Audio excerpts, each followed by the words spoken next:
Hello and welcome once again to Bamako in Mali. It's day one of the FIBA Women's AfroBasket 2017, and this is a Group A game between the Ivory Coast and the Central African Republic.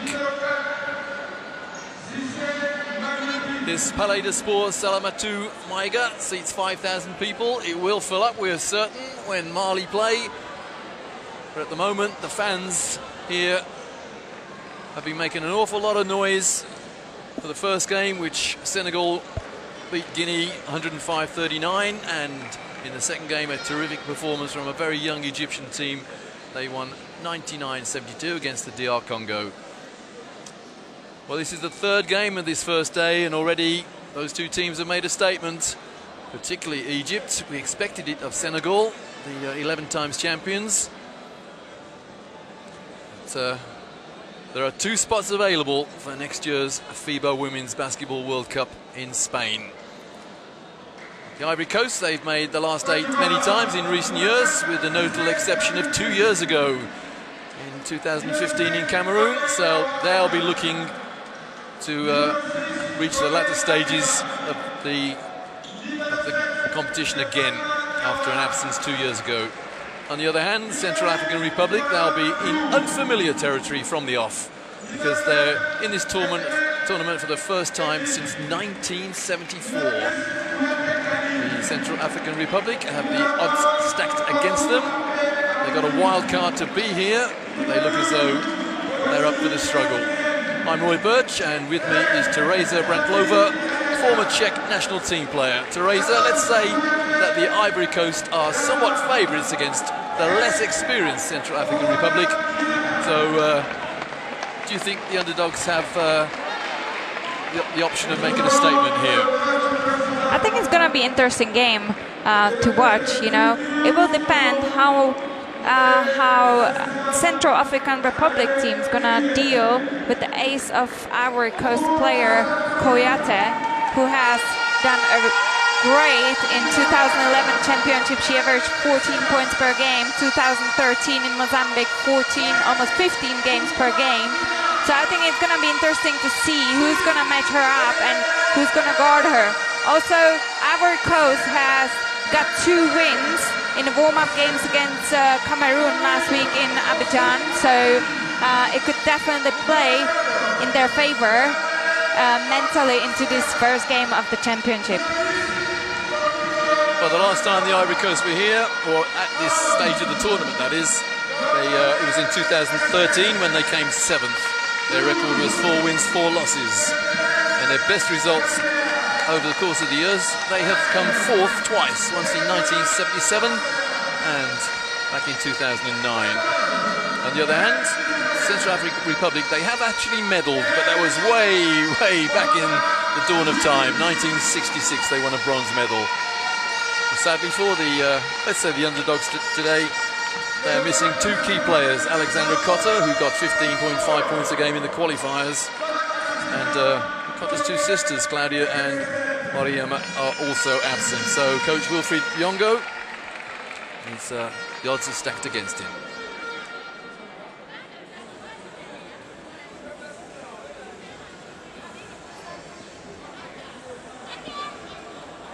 Oh, we're just waiting for the national anthems. I'll just add that the Ivory Coast have had terrific preparation. They've had 2 warm-up games against Cameroon, one of the other favourites, or one of the favourites rather, to win this competition. And they beat Cameroon twice, so they're in good shape. They had a pretty comfortable qualification against Benin.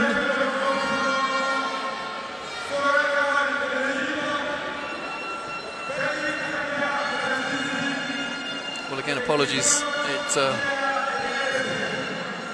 has been the case all day on this first day of the competition that we've had delays, and no one seems to know. Well, the referee's just indicating that the 2 teams should exchange pleasantries. And Roy, as you mentioned earlier, you know, for an Ivory Coast team, for 2 decades, they've always been in the last 8 of each edition. So it's definitely the team who's supposed to win at this game, but in basketball we never know, right? The Central African Republic might prepared really well. They might have scouted well Ivory Coast's team. So I'm really looking forward to see what's this matchup gonna be like. Remember, this is a Group A game. The other 4 teams in this group are Mali, Angola, Tunisia, to go with Ivory Coast and the Central African Republic.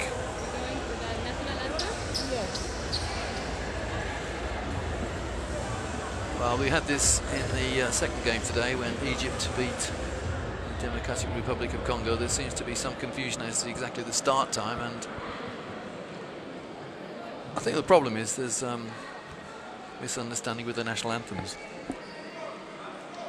But I'm sure that as the tournament progresses, the organisers will get it all sorted out. At least we hope so.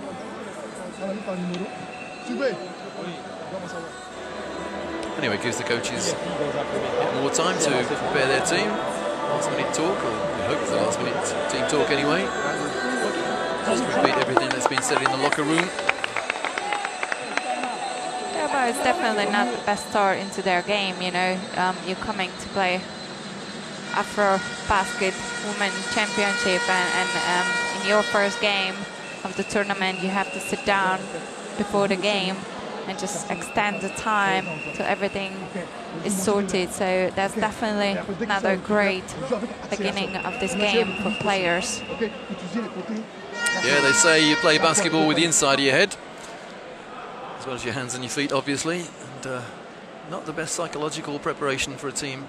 And they expected to start about 3 minutes ago, and yet they're still talking.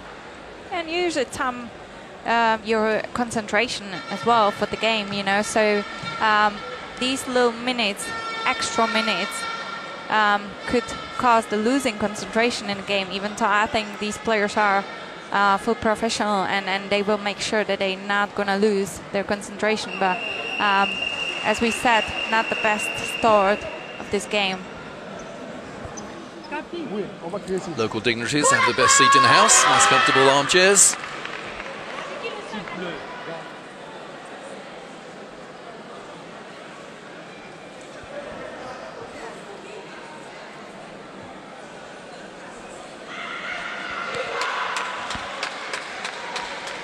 One of the 2 coaches, Wilfried Chibongo of the Central African Republic.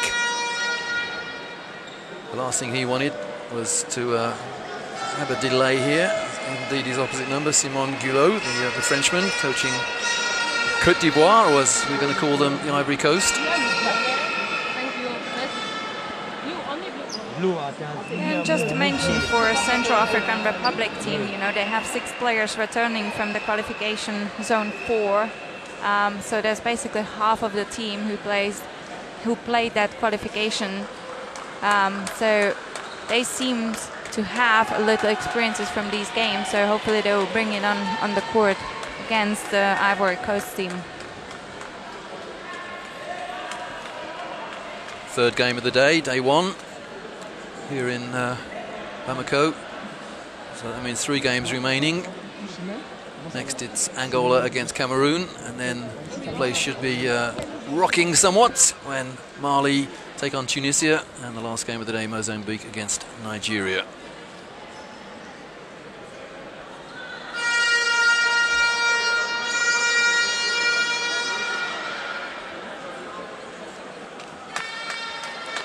Well, we're looking down as we see the Central African Republic roster there. The beautifully named Princess Ndiak, number 7.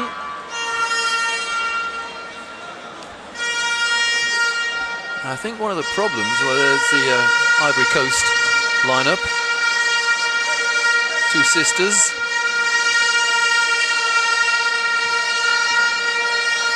Sisters Kouyaté, Kani Kouyaté, number 10, and Mariama Kouyaté, number 14. They haven't played together for several years for the Ivory Coast, so I think it's been 6 years they haven't played together, so that's a nice time to spend together as a family, you know, at this championship for them too. So the younger one, number 10, that's Canny. She's starting. Her sister sits on the bench. We have a couple of sisters on the Central African Republic team as well. Estelle Jambay and Gabriella Jambay. Looking for their star player. Oh, they tell me she's their star player anyway. Number 8, Abati Kossi, averaging 13 points a game and 8.5 rebounds. Very close to a double-double in qualification for this tournament. A lot will be expected of number 8 for the Central African Republic. And the question's gonna be like, do her teammates gonna follow her in terms of points, rebounds, just the performance generally, you know? That's gonna be a key factor as well. Basketball is not the game of one player, so it's gonna be interesting to see how many players can join her with a great performance we expect from Kossi. So here we go, just about ready to start. It's the Ivory Coast in white and the Central African Republic in the dark blue. And it is the underdogs who get the first touch. And it's Ivory Coast who get the first rebound. And a hoik down the floor.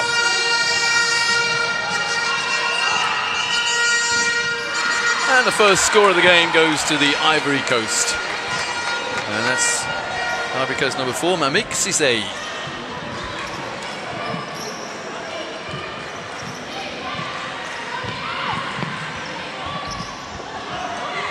Quite unusual to see the first shot of the championship to go from three-point line, but lucky for them, it went through. Wow. I tell you what, the Ivory Coast players looking at each other there as if to say, oh, hang on, I just brought a foul for you. That's Minata Fofana there. But personally speaking, I think it was their own fault. She had an outlet pass on and just declined to give it, then got tied up and fouled. Now can the Central African Republic make her pay for it? Well, not if you're going to travel like that. And one thing we've seen so far in today's first game of the championship, referees are quite sensitive on both hands on the players, so they should be aware of that if they observed previous games and not put both hands on the player in defense. That's another travel, so referees being totally consistent. And I will say, we've had 2 games so far and haven't noticed the referees, and that's great. If you don't notice the referees, then players are enjoying themselves and having a good time. It's all about the players, not the refs. But you know, from my experiences as a player, if I don't know about the referees, that means that they're calling very well, you know? So it's quite like nice to look at that from the 2 points of view as well, from the players one and just the observer one. So let's hope, as you said, they're gonna stay consistent. Yeah, if you finish a game and you think, referees? What referees? Were the referees? Then they've done a good job. Exactly, exactly. Well, change of hands on the shot there, and the lady of the moment, Minata Fofana, misses the left-handed shot. Ivory Coast setting up in a man-to-man here. And the Central African Republic get their scoreboard moving. Number 8, that's Abati Kossi. We gave her a big build-up. Leading scorer for them in the qualification. And she starts the ball rolling for them, so to speak. And you know, when you go to the championship like this and you have 0 world ranking, FIBA ranking, you want to put the heart into your game, you know? That's definitely the must-be for the Central African team.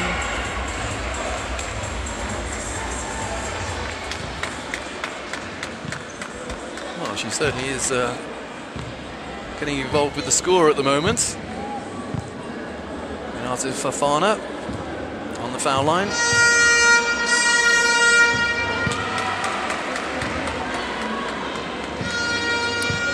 Nice soft hands on the foul line. 2 from 2. We can see the full court pressing from the Ivory Coast team. There she is again. And she walks to the bench. She knows. To be honest, Roy, this is quite not smart fouls, you know. This team will need her later on in this game, and she hadn't had any intention to steal the ball, really. So she better manage her fouls a little bit better. That's why she goes on the bench. Yeah. A lot of coaches just get pretty angry with players who foul 30, 40, 50 feet from the hoop with no apparent intention to get the ball. Especially if you're a big player, right? She's a forward for this team, and I'm sure they will need her later on. FIBA Cote there, couldn't get her hands on the rebound. Oh, sorry, she got her hands on the rebound, but then couldn't keep hold of it. That's good in our defense by the Ivory Coast player number 13. That's Kariata Diaby.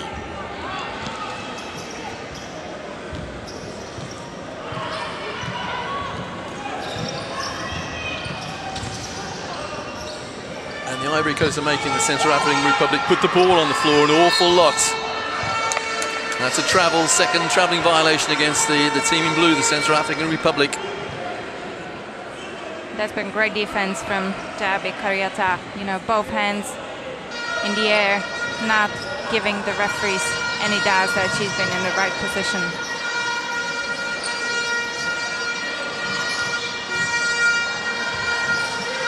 This is good ball movement from the Ivory Coast. They came up with a brick, which is the common parlance for a shot like that.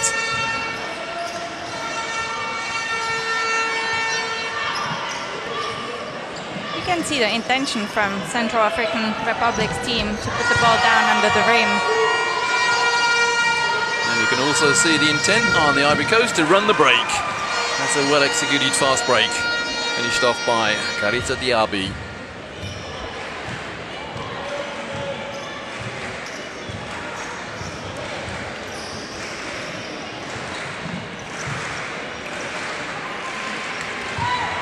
Well, the Central African Republic are running through their plays. There's no real threat, except for rather a fortunate rebound there. That's fortunate or not, you've got to be there to get it, haven't you?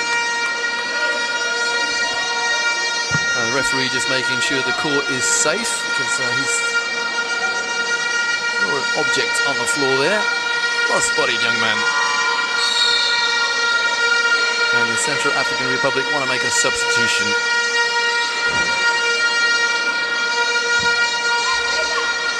Now that was a referee's timeout. He reset the shot clock at 24, so 6:20 to go in the first. A narrow lead for the Ivory Coast. And that lead just increased to 5. Yeah, I don't think you need 4 players in the paint as a defenders, because that's what's happening. The player with the ball just finds the open player and takes this open shot. Well, I can only put that pass down to a distinct misunderstanding. Communication is really important as well, you know, and at the moment I don't think the Central African Republic's team is communicating well on the court, because you can even see the confusion a little bit in their faces, like, who am I guarding? Should I be here? Should I be there? Teresa, that was one of my criticisms of the Senegalese fans in the first game. It was mayhem here. Here we have the Vuvuzela again. You've got to talk on defense, and if you can't hear what your teammates are saying because the crowd is so noisy, it defeats the object of cheering for your team. Yeah, and teams are usually prepared for the noise, you know. That's why you have the hand signals as well. But in defense, if you know your teammate can't hear you, you have to go to her and just whisper it into her ear, you know. Just make sure she knows these information what you guys trying to play. So definitely the communication is a key factor in basketball, offensively and defensively. Reaching foul there by number 11, Estelle Jambalé. Yeah, my last word on those Senegalese fans. There's noise, and that was just tedious. So sermon over. Yeah, but as we could see, you know, Senegal's team destroyed winning team, and I think their fans were just behind their back. You know, it was almost like a 6th man on the court. They were just giving them that energy level, you know. Oh, no doubt, the enthusiasm was wonderful, but have an unsportsmanlike foul, and the Ivory Coast get 2 shots and possession.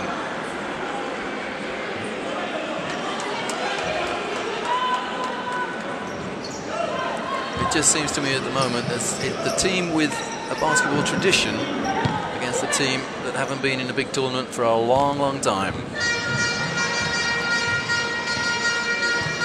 To make matters worse for the Central African Republic, they are bereft of a couple of good players. Oh, sorry, bereft of a couple of star players.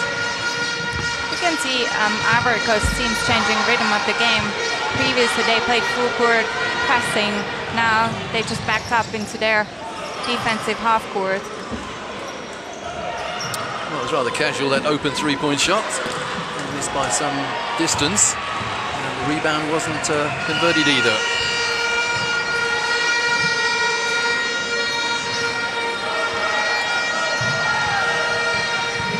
Well, the high post player was demanding the ball, and the guard had no intention of giving it to her. Yeah, and in basketball, you know, you can't force to open player.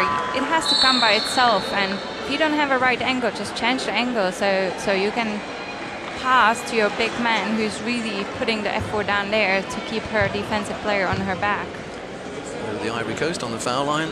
Sorry, it's Central African Republic on the foul line, in the form of Abeti Kossi. 4:41 to go in the first quarter. 0 from 2 from the foul line. The only good thing about this as far as the Central African Republic are concerned at the moment is they've kept the Ivory Coast down to just 10 points. And in a low-scoring game, anything can happen.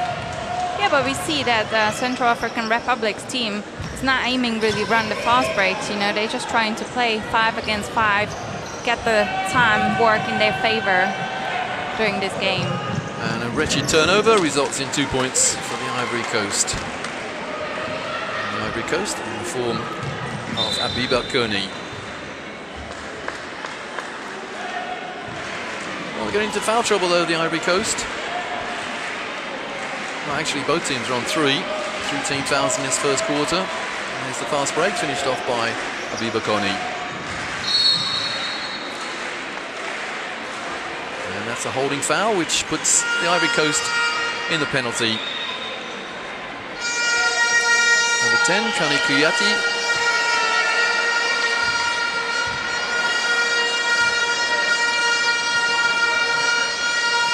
Now, can the Central African Republic make the most of the fact that the Ivory Coast are in the penalty? This offense was almost like, if you don't know what to do with the ball, just give it to Kossi, and she's gonna do something with it. Yeah, she does seem to be the fulcrum of the Central African Republic's game, isn't she? Number 8. Yeah, but she can't do that all game. You know, every smart coach is gonna put the tactic against her, and the rest of her teammates needs to step up a little bit and then support her by points, by creativity, generally by the performance on the court. When you stand on the foul line with the ball in your hands, good thing to remember is wave bye-bye to the ball. That's what she did on the second time. The first one was just a straightforward heave at the hoop. So within 6. We see the zone defense from Central African Republic team. Way outside the arc. And no wonder the smile breaks out on the face of Kadita Diaby there. Yeah, I was about to say that you just set the zone defense against teams who are not able to shoot well from 3-point shots, but as a law, straight away they've hit that shot. So I'm excited to see if they're gonna change the defense or just gonna stay in that zone defense. What's the old saying in basketball? If you see a zone, then it probably means that your individual defense isn't that good. And second, well, perhaps you're in foul trouble as well, or perhaps you're out of condition. I'm not sure. I don't think the second condition applies to the Central African Republic at the moment. I hope they're in good condition, but I don't think their individual defense could stand up to the opposition here, the Ivory Coast. Yeah, I think they're saving some energy as well. Even though I think, from my perspective, that zone defense could be quite physically demanding as well. You know, If you play great zone defense, that's sometimes even harder than man-to-man, but I don't think we see that from the Central African team. I think the purpose of that is just to save some energy because they don't have a wide bench to contribute in this game. Well, that was initially good play from Central African Republic's number 11, Estelle Gambay, but then she dribbled into traffic and gave the ball away. Another expression, dribble with a purpose.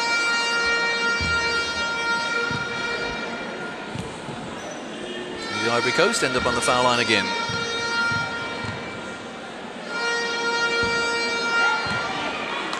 And again, a very flat shot from Solange Irene Bognini. Give the ball some air. In all games so far in today's first day of the championship, we've seen quite a low percentage of free throw shots. Well, at national team level, it is almost criminal to have a low percentage from the foul line. It's the only close skill in the game, and no one can stop you scoring except yourself. Exactly, and it's a usually key factor if it's really close game and you miss a couple of free throws that could have won you the game. So definitely all teams need to focus more on that, one of the easiest shots in basketball, because you never have a defense while shooting free throws. So the first time out of the game with 3 minutes and 2 seconds remaining in the first quarter, and the Ivory Coast lead Central African Republic 18-7. And the team in blue, coached by Wilfried Jubongo, the Central African Republic. Coach wants to talk things over.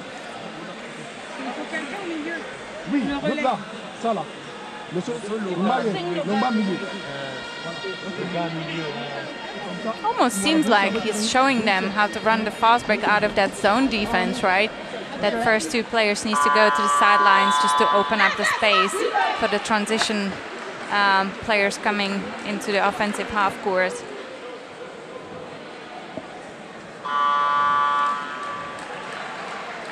It's very often the case that if you want to run a good fast break, then you are sometimes guilty of turning the ball over. I think that may be a problem for the Central African Republic. If they do want to run, they've got to make sure they don't give the ball away unnecessarily, because if you give the ball away on a fast break, you've got a fast break against you. Oh yeah, and Ivory Coast's team is definitely strong enough to punish these turnovers they would have made in trying to run the fast break. Again, the fast break was on, the outlet pass didn't come.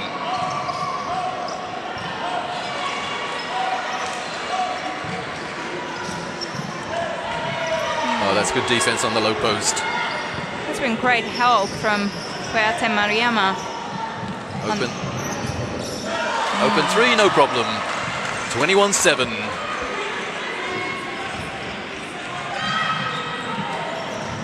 Oh, turnovers are killing the Central African Republic at the moment. Okay, that wasn't quite a turnover, but very close. There's the open three. Yeah, but we see Yagba kind of loudly speaking to her teammate, like, don't pick up the dribble. That's true, but they can't run away from her, you know. Someone has to flash to the middle of the court to give her the angle to pass the ball. It's hard to be the pressing by yourself when you play 1 against 5. Talking about 1 against 5, that's what the last offense from Central African Republic was. A poor shot selection indeed, and then they foul on the break to put their opponents on the foul line. They should stick to their game plan they've had at the beginning of the game. You know, they're trying to organize their offense. They're trying to save some time and move the Ivory Coast's defense. So it's going to cause that the space is going to open up for them for the penetration or the pass to the low block. On the foul line for the Ivory Coast, Mamiki Cissé. Now she's communicating with her teammates. Is there going to be something here, a press? Yes, there is. Yeah, they've tied him up in the backcourt. Have they got the... How long have they got to get the ball over the halfway line? This is good pressure from the Ivory Coast. Yeah, but still, I don't see any intention to overplay this press. You know, just one player tries to dribble. That's not the way you can overplay the pressing, full court pressing. Well, the press eventually paid off. Got the layup, missed it, got the rebound and scored. And there's an and one. And it seems to be very efficient for Ivory Coast team. You know, they just steal the ball and run fast break, and that's their game so far. So the Central African team needs to find a way how to share the ball, how to cut into the open spaces on the court to overplay this full court pressing. Well, that's what's known in the trade as a dumb foul. 35 feet from the hoop. Excuse my use of imperial measurements there. That's a long, long way from being a threat.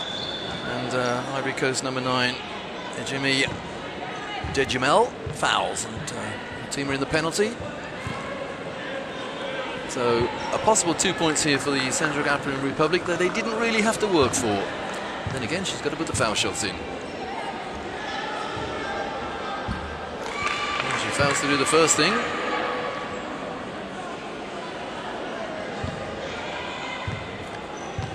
Then again, it's very easy as a coach to expect your players to put foul shots in. I mean, the coach isn't on the foul line under pressure. The player is. Yeah, you're right, you're right. It's not just a physical thing, it's a psychological thing as well. It is, and it takes experiences as well, you know, to be in these tough moments of the games, to gain that confidence. Well, the foul there on the offensive rebound. Any one of two there. On the street, that would be called a mugging. What I like so far from Ivory Coast's team is that they're changing their game. They're changing their rhythm offensively and defensively. In terms of defense, we've seen full court pressing. We've seen the half court defense. You know, we've seen the double trying to help from the weak side on the low block. So that's quite promising, and I'm pleased to see it this early stage of the championship that they're trying their strategy, how it works, while they still have loads of games ahead. A rare 2 from 2 from the foul line there for, well, any team today so far. Now, that would have been an exquisite pass, but there was not enough weight on it.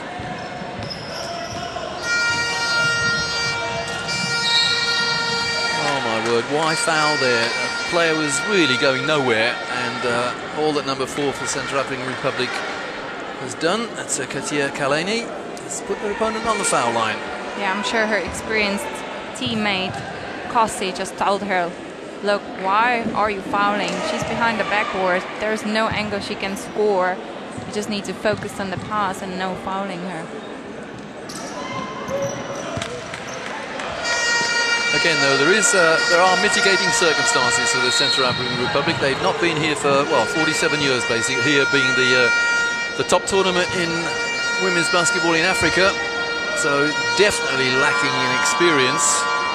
And perhaps that's what they're intending to gain here, some valuable experience. Yeah, and these facts what you just mentioned, I think that should be for them the signal, the sign of them enjoying even being here, you know.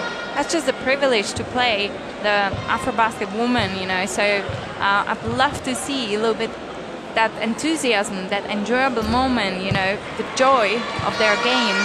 And I don't see it so far. I know it's hard when you're losing the game, but still, I'm pretty sure they're going to realize later on that being here is such privilege, and they will start to enjoy. Yeah, it is the premier competition in African women's basketball, and all credit there to Cote Kaleni there. She buries both foul shots. And again, I think I've only seen that happen once today, 2 from 2. I did blink a few times in the first game, Senegal, but yeah, they're sticking in this zone, the Central African Republic players. Give up a rebound.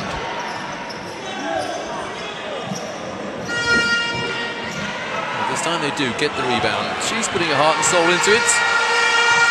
Number 4, Kaleni.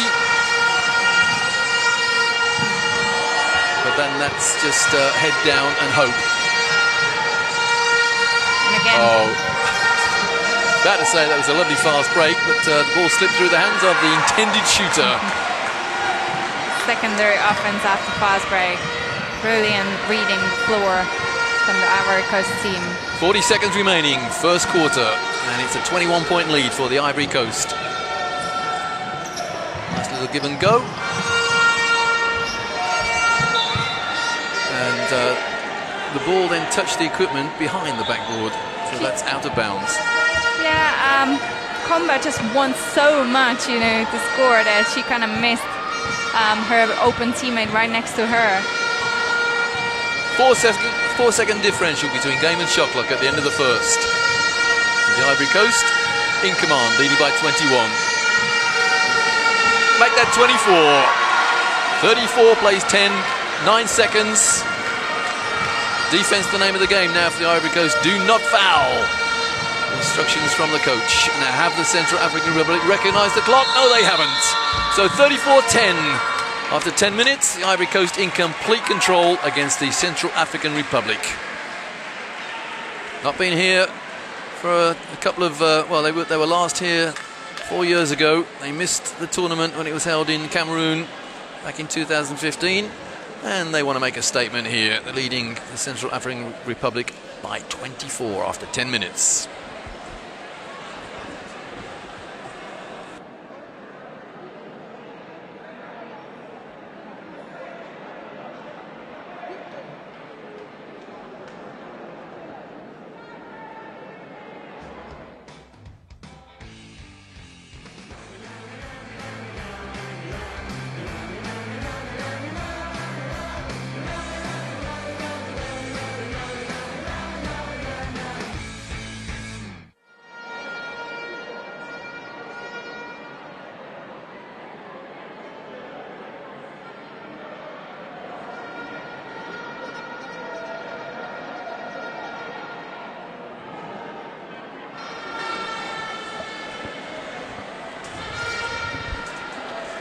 Hello again from the Palais des Sports Salamatu Maïga here in Bamako in Mali. This is game 3 of day 1 of the 2017 FIBA Women's AfroBasket. And the first game and the third game dominated by the teams with an African pedigree, let's say. Game 2. Don't think too many people, well no, I'll rephrase that. I think quite a few people were surprised by the result with Egypt dominated the Democratic Republic of Congo. But remember that there are 2 groups of 6. It's a single round robin situation within each group, so each team plays 5 games. And after 5 games, the teams that are top 4 of the group play in the quarterfinals, the knockout stage. So you can afford to lose a game in the initial stages. You can't afford to lose after the initial stages. And what's at stake? Well, we just saw a great promotion for the FIBA Women's World Cup next year in Spain, 2018. That's where the focus of women's basketball will be. And the top 2 teams from this competition will be there in Spain next year.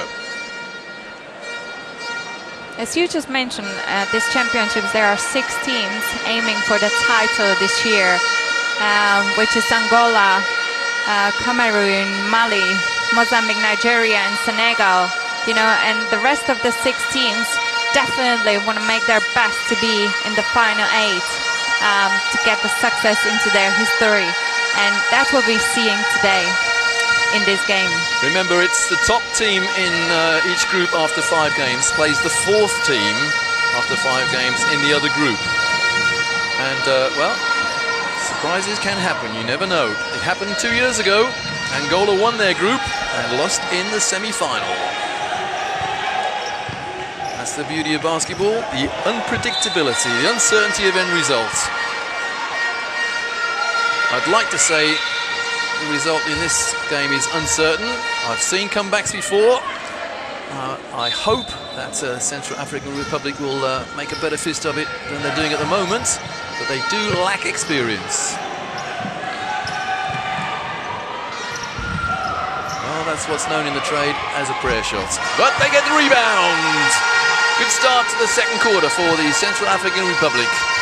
I'm Roy Birch, and with me is Teresa Brantlova, former Czech national team player.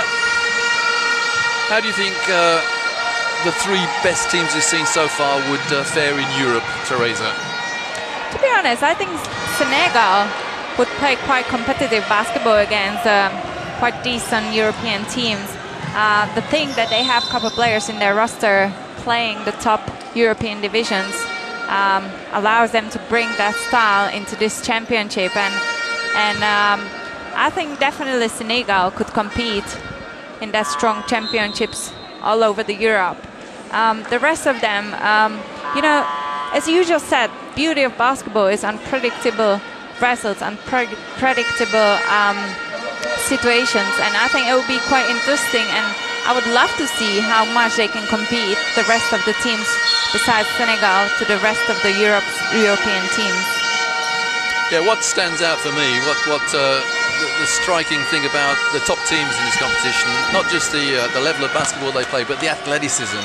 I mean, and some of these young ladies seem to be able to jump through the jump so high, and great vision as well. The athleticism is what stands out as far as I'm concerned. Yeah, I absolutely agree with this statement, because I've had a chance to be at the European Championship earlier before the summer, and you're absolutely right. You know, the rhythm of the game was up and down. We've seen a couple of great talent on the court as well, and I think that's going to be the biggest difference, as you just mentioned, athleticism, and also the reading of the game, the combinations of the game as well. That's a situation where the rebounder read the shot perfectly. I once read a statistic that said 85% of all shots that are missed go long, and that's what happened there. The three-point shot missed, it missed by a long way, and the offensive rebounder read it perfectly, and she was fouled. Well, confidence, to say the least. No offensive rebounders there for the foul shot of Jamel. They knew she's pretty good from the foul line. And again, we see a full court pressing. Ooh. Oh, that's an 8-second call, and I tell you what, on the 9th second then, there was an offensive foul. Completely accidental, the swing into the elbows, but that's good refereeing. The 8-second call, the violation in the backcourt took precedence. I'm not sure that Mariam Kouyati thought much of the offensive foul, though.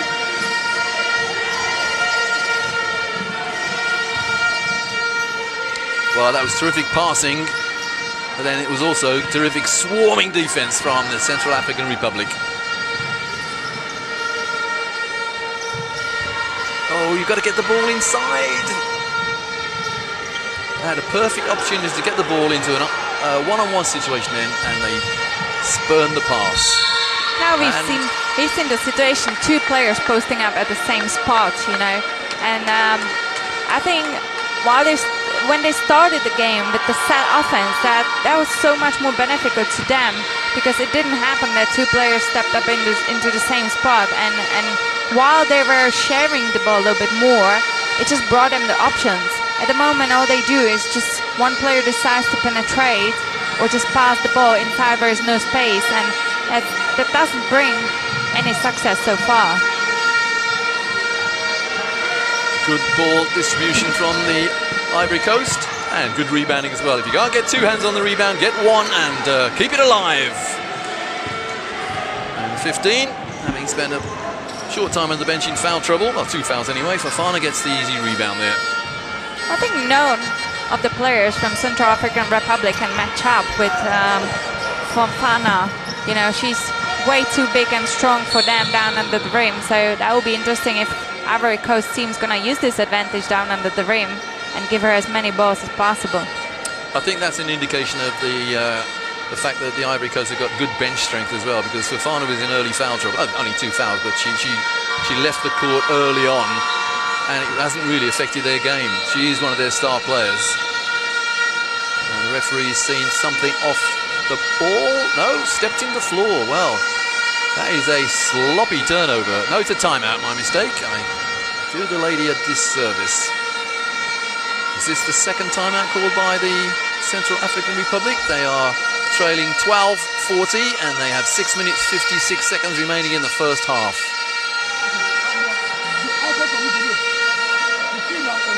You're a former player, Teresa.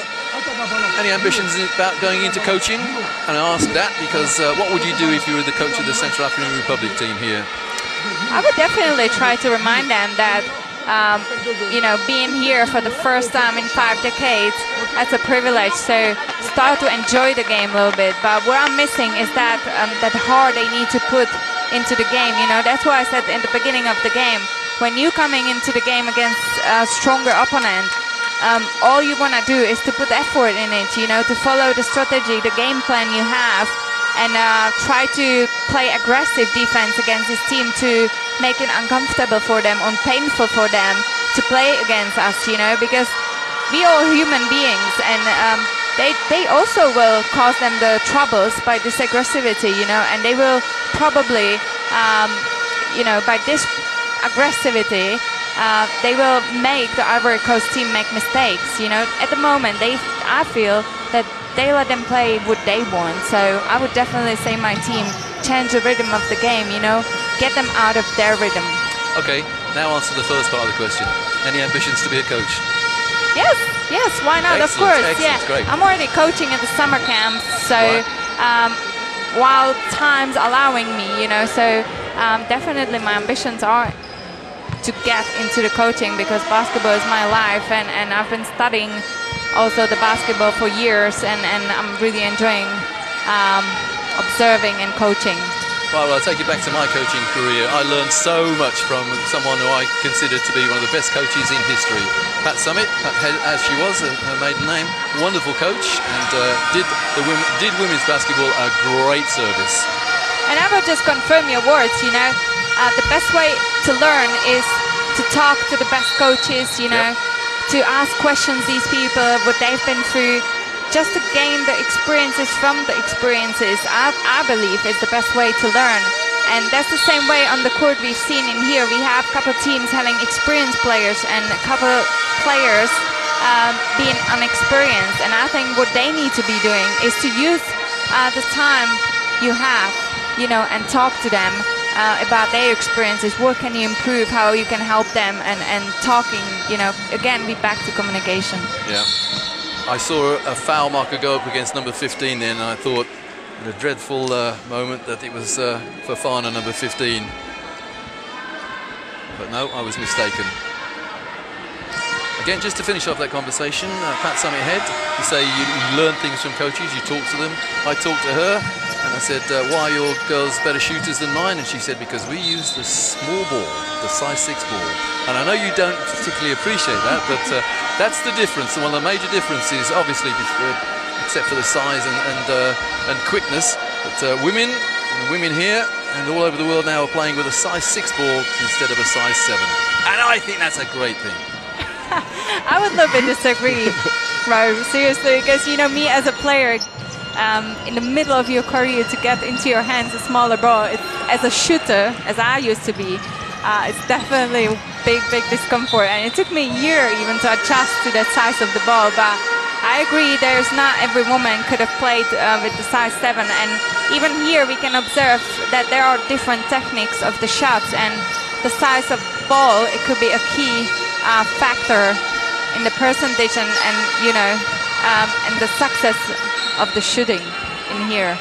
Anyway, back to the action here. No one scored for a long time. The game has gone very scrappy. Ivory Coast with a comfortable 28-point lead with 5 minutes 33 to go in the first half. It may be a case that Coach Simon Hulou, the Frenchman of the Ivory Coast, has put a couple of bench players in there. It can be a dangerous thing to do as the Central African Republic make the first score for a long time. 40-14 now. And then immediately give up the foul. I was just about to say that we haven't seen the fast break or any intention from Ivory Coast team last couple of minutes. And straight away they received the basket. But the key factor of running great fast break is to give the first pass really quickly in.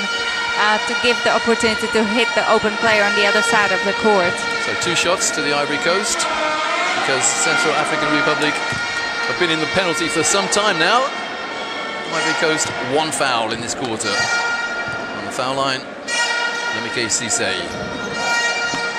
Well, not exactly a one-man demolition job by Cisse. That's a 13th point. And no one else anywhere near double figures on either team. So really, Ivory Coast doing two good things. They've got a very good scoring threat, and they're sharing the points out as well. Oh, that's just too easy. It was an easy layup. That's an open three-pointer. The air ball is rebounded as well. Well, the shot clock was very low there. It didn't clip the rim. There was no reset. And on the floor, we have Karita Diaby looking to be in some distress here. Yeah, I think I've seen her pointing out her knee. So hopefully it's nothing serious. Yeah, she's holding the left knee off the floor, isn't she? Doesn't want to put pressure on it. She's already got a strapping on it. Well, not what your team need in the first game of 5 before the knockout stage. Let's see what she did. Oh, there she is. There was no contact. It wasn't a foul. No, I think she just, her feet were all over the place. You know, it's quite common injury to tore ACL in basketball, but let's hope it's not that case, because there was no one around her, so it's quite weird. And let's hope for her. That doesn't look good, does it? Yeah. And she goes off to the treatment room. And she's been playing so far a really good game, you know, shooting 75%. She's been quite effective for the team. So let's hope that she's gonna get some break and we will see her back on the court.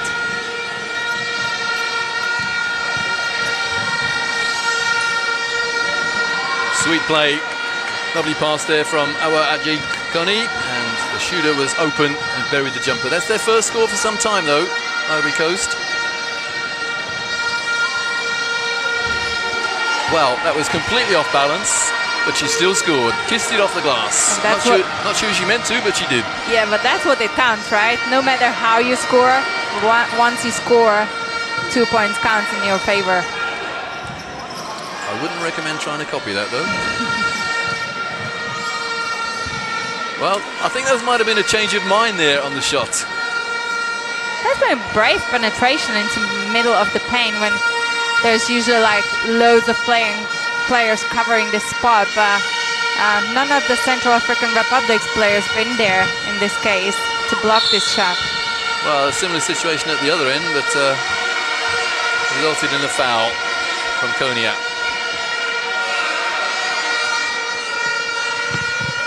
Number 6, Abibia Koni.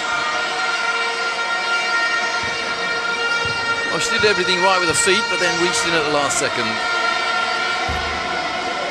Now, a great example there of how not to take a foul shot.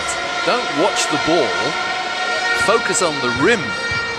You know, my former coach used to say that if the ball won't go above the rim, you can't score. That's right, yeah. And their shot is really flat, so, you know. If you shoot a gun, you don't watch the bullet, do you? You watch the target. Exactly. Not that I shoot a gun.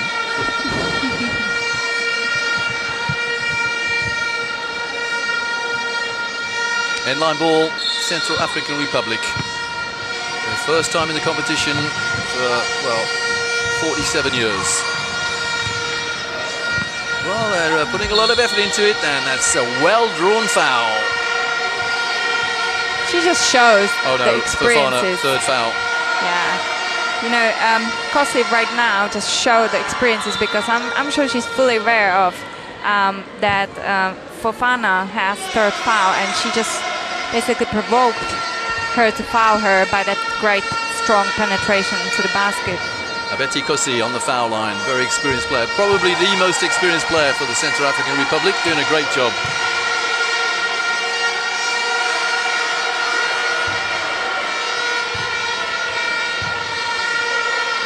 Not exactly single-handedly got her team into this tournament from the qualification round, but it was pretty close. Almost a double-double in the qualification situation. So 3.5 minutes to go in the first half. And Ivory Coast in control. Some terrific interior passing then until the last second. And we have a foul, and it is a long walk. No, it's not. I was about to say the long walk down the floor, but Ivory Coast are only on 3 fouls. I wonder if Coach Bongo for Central African Republic said to their players, you know, the defense brings offense, and I think that's what we've seen past couple possessions. The players from Central African Republic put their aggressivity a little bit. They increased it, and straight away the Ivory Coast team has a little bit issues in their offense. That's a terrific offensive rebound. There she is again. And she'll go back to the foul line. She being a Betty Cote. That takes a lot of guts to go in there. And a lot of skill and determination as well to get the rebound. That's a great effort from this 28 years old player. 11 points at her so far. It stays on 11. To give her a full name, it is Betty Cote Imbangwa. And you know who else should lead the team than the leader, right? So we can see that Cote right now put that heart into the game, and straight away the Central African Republic's team playing much better at the beginning of the game.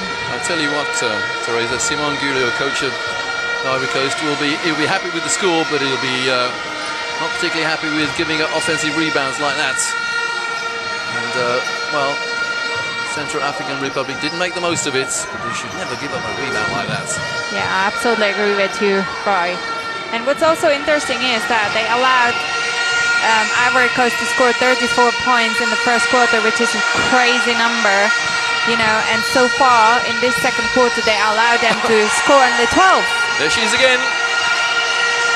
Cote, completely off balance, but she still scored. Oh, it's a sweet move. Lovely footwork as well. Great footwork from Bru Afi Blandin Ngaran. I'll try that one again, Ngaran. She definitely refused the rhythm of the game the Central African team's putting on. 2 minutes remaining in the first half. And the Ivory Coast get a rebound, and they'll get 2 foul shots as well.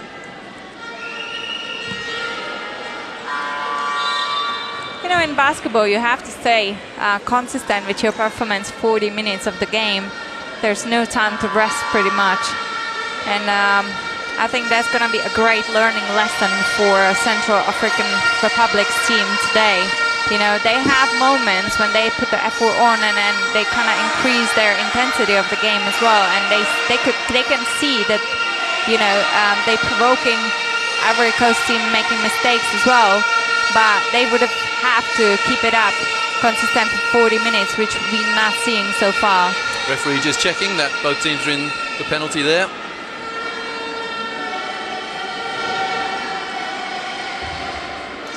You were a point guard, weren't you, Teresa? Yeah, I've been point guard and shooting guard, right, so... Right. I bet when you got the odd... Did you get rebounds? Many rebounds? I bet when you got a rebound, you were really proud, because I know many point guards and they love getting rebounds. I was even prouder when I blocked the shot, to be honest. But you're absolutely right. I was always the one protecting the fast break, so... Right. That's good front court pressure from the Ivory Coast, with 1 minute and 40 to go in the first half, applying the pressure now. Had one team score over 100 points today already, that was Senegal. Egypt came within 1, and the Ivory Coast halfway there. Not that 100 points means anything in a blowout. It was a great help from Ngoran.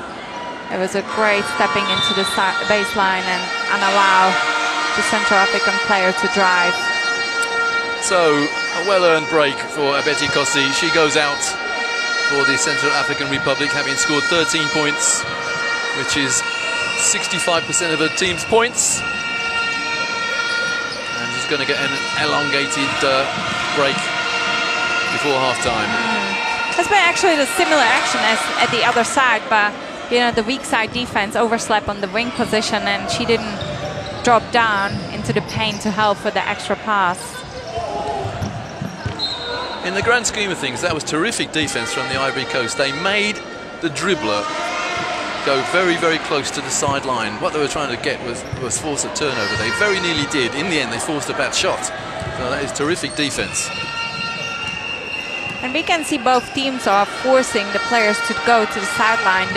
And allow them to drive into the middle of the court where they would have had more options to pass and create. Mariama Cote there, the open jump shot. And it's now a 56-20 margin, 56-20 scoreline rather. Oh, a terrific no foul there by the Ivory Coast with 26 seconds remaining.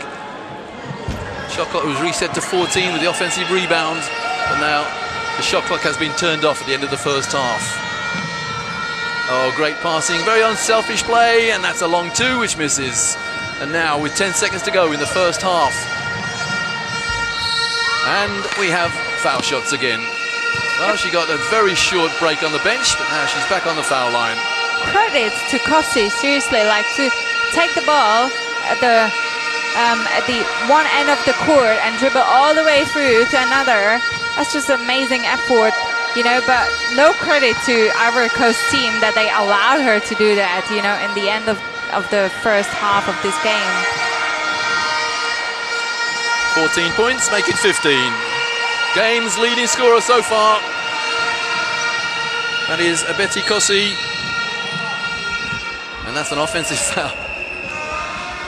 So it's got a little awry here at the end of the first half for the Ivory Coast. It's not a foul shot situation. Oh, well, that's a very... That's a tough call. Tough call. I was looking for the word there. Tough is the word, yes. Yeah, that's a tough call, but, you know, that's how the situation is at the moment. And 2 seconds. That's all that's left in the first half. Are we going to get a long shot? I don't think so. The buzzer goes. So 56-22, the Ivory Coast lead the Central African Republic in Game 3 of the 2017 FIBA Women's AfroBasket here in Bamako in Mali. Remember, this is a Group A game, and Cote d'Ivoire, Ivory Coast, looking very good to get their first win.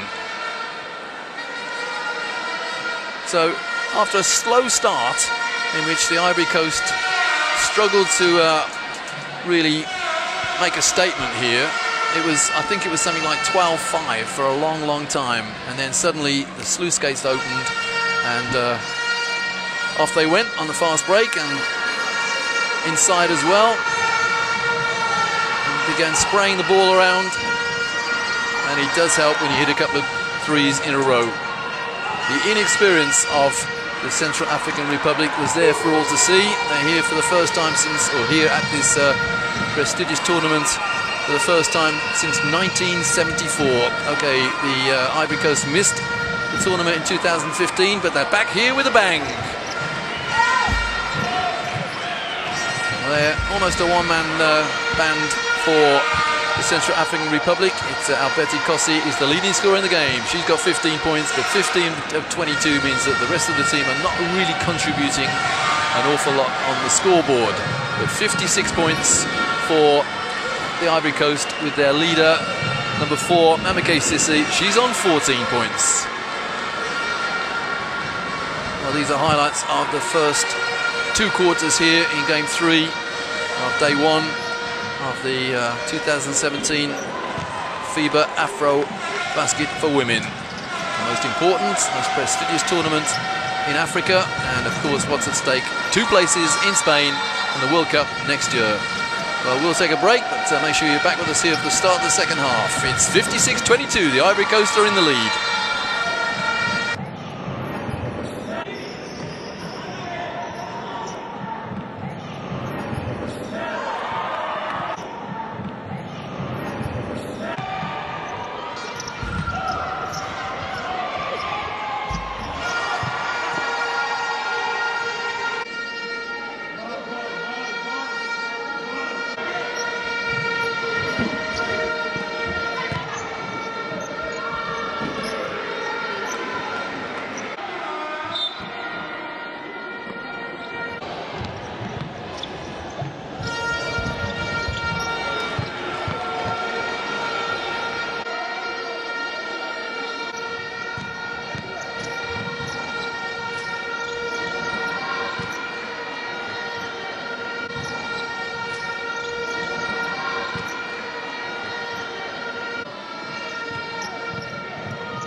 Hello and welcome back to the Palais des Sports Salamatu Maïga in Bamako in Mali.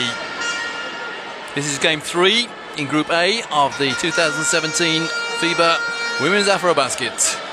And it's the Ivory Coast against Central African Republic, and the former are leading the latter 56-22 at half-time. So here we go, start the second half. 24-point lead. My maths is terrible, we'll make that 34. Oh, good scrap for the ball in the paint. And is the Ivory Coast to come up with possession. Roy Birch and Teresa Brandlova. Teresa, it's been a goodish performance by the Ivory Coast and a very inexperienced performance by the Central African Republic.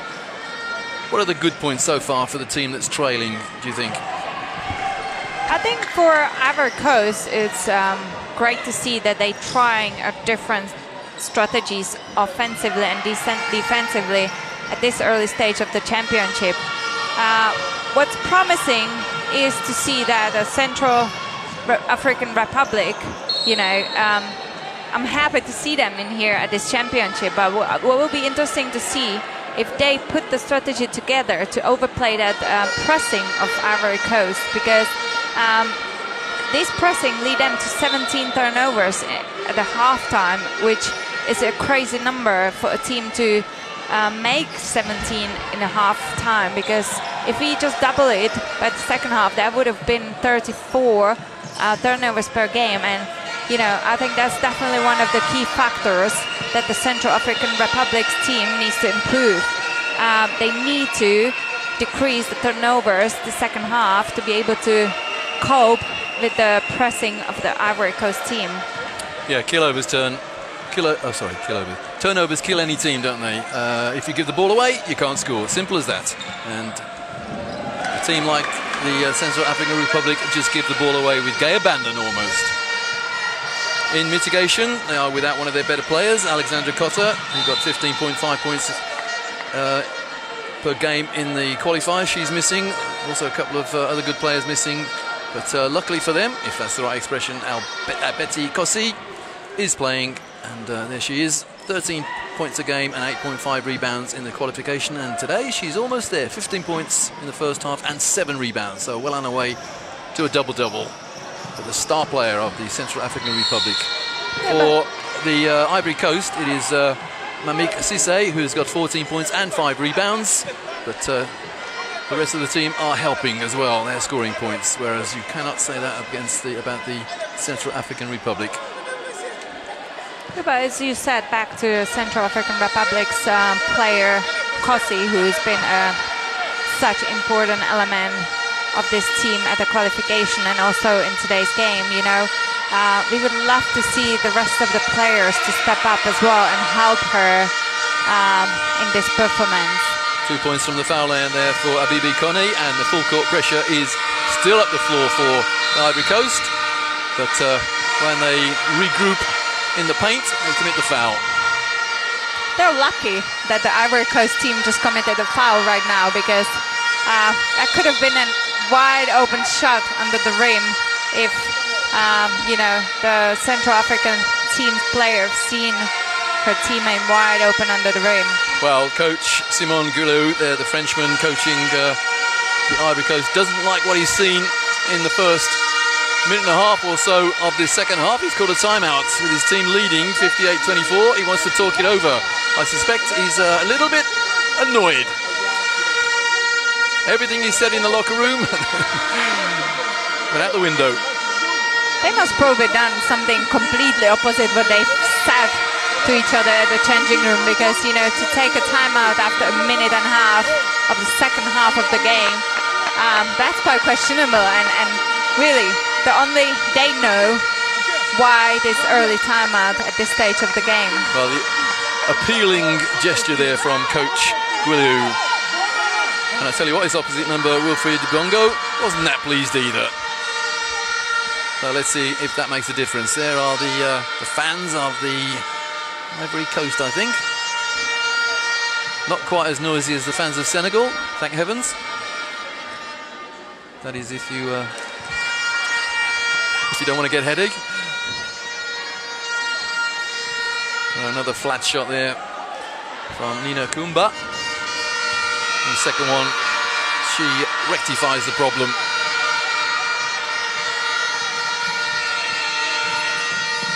Not quite coast to coast, but pretty close. And it ends with 2 foul shots for the Ivory Coast. One thing you don't want in defense, to allow the offensive player just penetrate into the middle of the paint. The anguish.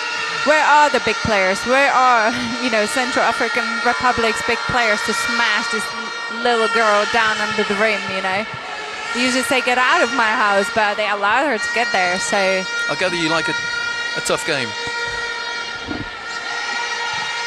Well, it's tough on the foul line nowadays. Well, in this game anyway. FIBA Cote misses the first. Again, eye contact. Is there going to be some pressure? There is indeed. She makes the second, and the full court press is on. And it immediately gets dividends. But they can't make the most of it. They do get the rebound, though. It's such important to get offensive rebounds, It allows the team just to come down and get that second chance to score. And it's such exciting to see teams who goes for the offensive rebounds and get that secondary offense. Well, there are players, past and present, who live and die to get the rebound. Great asset to have, great mindset to have. I'm going to get that rebound. And you also have roles in your team, right? So you might have in your roster the players whose the main purpose is to just go for every rebound. So it's always important to have roles in the team to make it work as a global team. Well, the Ivory Coast missed the second foul shot, so the press is not exactly taken off, but very close. But anyway, they get the ball and they have an open layup, which is scored with the left hand. The left hand there of Awa Aja Kone. To be honest, I was wondering after this halftime break if Central African coach Gabongo would put in any strategy against this full court man-to-man pressing, but I don't see it so far. You have to be smart. You have to beat the pressing by passing, You have to just cut into the open spots to help your teammates to get rid of the ball, because obviously it's quicker just to pass than to dribble. And I don't see it so far. Well, a classic example there of a terrific fast break, but sadly for the Ivory Coast, they missed, and then at the other end they fouled. If you miss a layup, you're going to suffer. That's a held ball, and in possession to the Ivory Coast. Good hands, good arm strength, good wrestling. Possession Ivory Coast.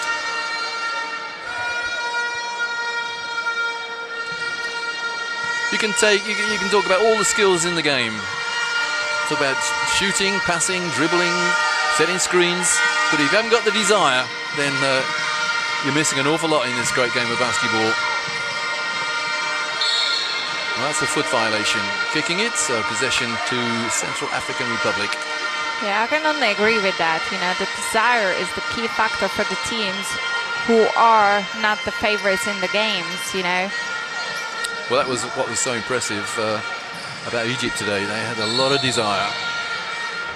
Exactly, and most of the times it brings results.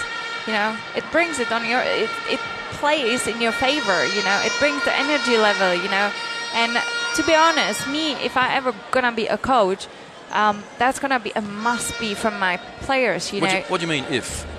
You told me One you were day going to I be a will. coach. So that's going to be a must-be from my players, to have 100% desire in whatever you do. Because you can play bad, you can be losing the game, but if you leave the court with knowing that you gave everything you could, there's never disappointing, It's always like you can leave with the head up. But if you don't put 100% of your effort and desire, you can't be satisfied. You can't be happy. Well, again, Betty Cote, doing a lot of damage for the African Central African Republic. It's just a shame her teammates can't help her out score-wise.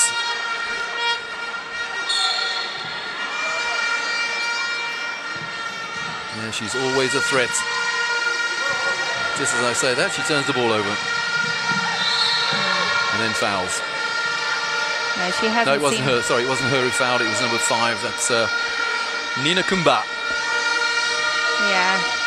She hasn't seen any of her teammates in front of her, so she has decided just to take the responsibility by herself and penetrate. And she just provoked this foul and get 2 free throw awarded. Nina Kumba there, just the second foul.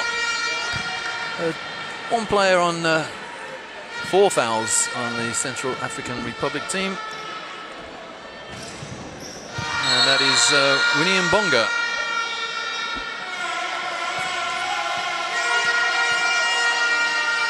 So not quite wholesale substitutions. No, just 2 subs now in and out for the Central African Republic. And still the press is on. Yeah, and I see Gugbalat Gabriela in the middle of the court. That's exactly when they need to flash into, but you can't just stand there, you know, and wait that you're gonna be open. You have to just fake the defense and run into that spot to get open for your teammate to overplay this pressing.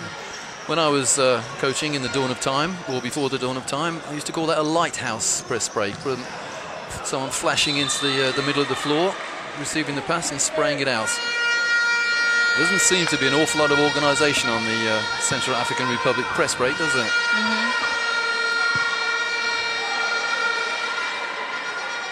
But as we said, it's their first appearance in almost 5 decades, and I'm sure even this participation at this tournament is going to be a huge, huge learning lesson for this inexperienced team. Mariama Kouyaté completes the 3-point play, and the trap is on again, and she's got into the jaws of death almost. You know what now? I would definitely, as a coach, suggest to my best player, which Kosi Imamberet is in the Central African Republic, to go and speak to her teammates, you know, that she can't put her head down and just dribble into the pressing, you know, and from her point of view, she needs to go and help her, you know. She's the player who has the experiences and her teammate doesn't. So me as a leader, being in her skin, I would go closer to her, or I would take the responsibility and create into the pressing as well, you know, because obviously she has way more experiences and better court vision than her unexperienced teammates on the point guard position. Well, Coach Simon Goulet there, not prepared to give the expression, take any prisoners here. He wants the press to start, and he's getting angry because one player didn't apply the press there, I think. Well, some confusion as to whose possession it is here. And despite the fact that his team is leading by 40 points, Coach Goulet once more. Why not? Yeah, the referee has decided. Yeah, that's good. Good refereeing. Even with a big margin, the referee checks the monitor and says, right, I've got it right now. 3 teams out there, actually 4 teams out there. 2 teams playing the game of basketball. 1 team of officials on the floor, the referees, and not the easiest job in the world, I tell you, table official. It's so easy to criticise a table official for making a mistake, but not many people have tried it. It's a specialised job. We can see it's going to be a Central African Republic's possession. Yeah. That is how to handle referees, if that's the right way. Make friends with them. Shake hands, smile, and okay, isn't our ball, but maybe next time.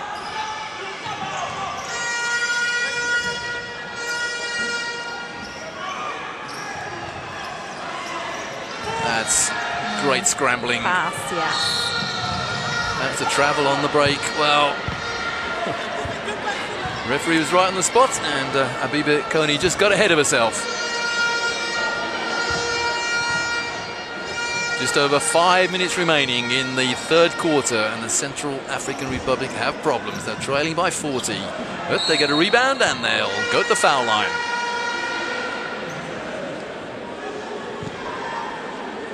That's good leadership as well. Marianne Cote gets everybody together just to discuss what went wrong there. And she is.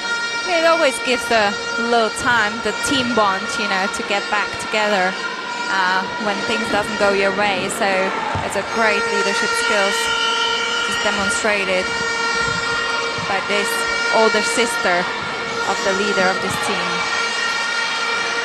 2 from 2 there for Isabelle GL.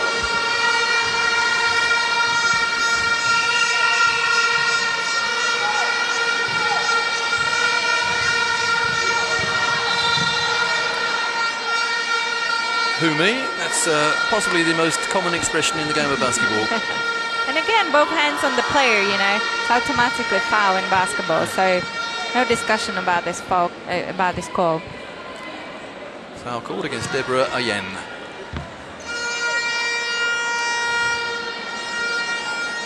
And on the foul line, Marianne Cote. My mistake, it's number 12, Slongi Irene Bognini.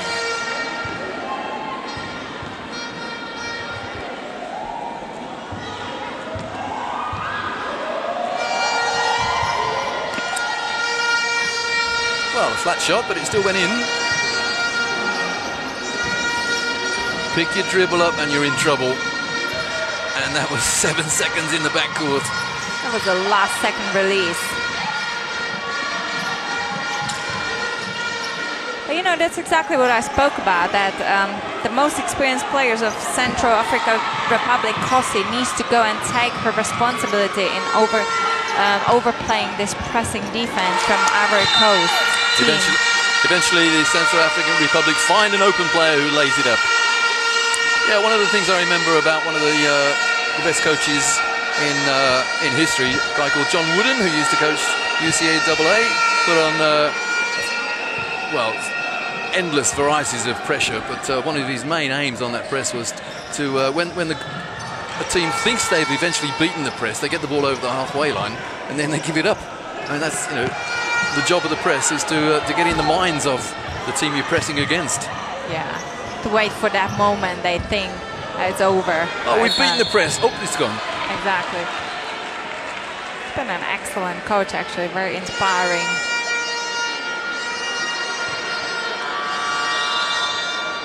And a timeout is called by the Central African Republic. That again goes to the statement we've made earlier that the teams who are not favorites in the games, like they need to put the effort on, you know, because the coach Wooden's like a success terminology. He said that the success is basically the state of mind, knowing that you put the most what you're capable of, you know, on the court, and that's exactly what we're speaking about. Even if we don't play good, if I know I gave my best in there, I can call myself successful. Yep. Leading scorer for the Ivory Coast there, Mamik Cissé, 14 points, 5 rebounds. And for the Central African Republic, Betty Kossi is still 3 rebounds short of a double-double. She's got 17 points, 7 rebounds and 1 assist. So let's say she's 3 rebounds and 9 assists short of a triple-double. Yeah, triple-double is definitely one of the a rarity. Brilliant. Let's say it's rare. Yeah, it's rare. And I think it's going to be quite surprising to see it at this tournament. But as in basketball, never say never. Maybe some of the players going to surprise us and put in this brilliant performance individually. 3:54 to go in the third. 70-33, the Ivory Coast leading. And the easiest rebound that young lady will take all day. If you can rebound an air ball, that is.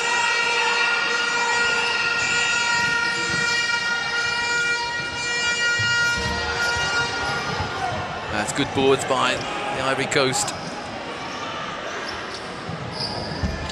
It's a shooting practice now for Ivory Coast. If you don't get a rebound, then I'm sure your coach wouldn't mind, as long as there are 2 or 3 of you trying to get it. Okay, you didn't get it, but at least you tried, 3 of you. But if nobody tries for a rebound, then the coach has a good reason to ball you out, basically. Yeah, exactly. And you want to contest every shot, you know. We haven't seen that last couple of minutes from the Central African Republic's team.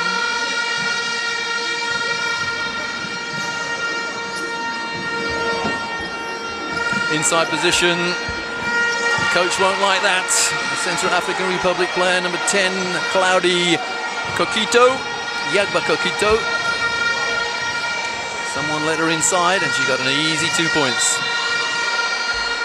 But a possession ago, she was blaming her teammates not to box the player out, you know, but at this very moment, she hasn't boxed them either.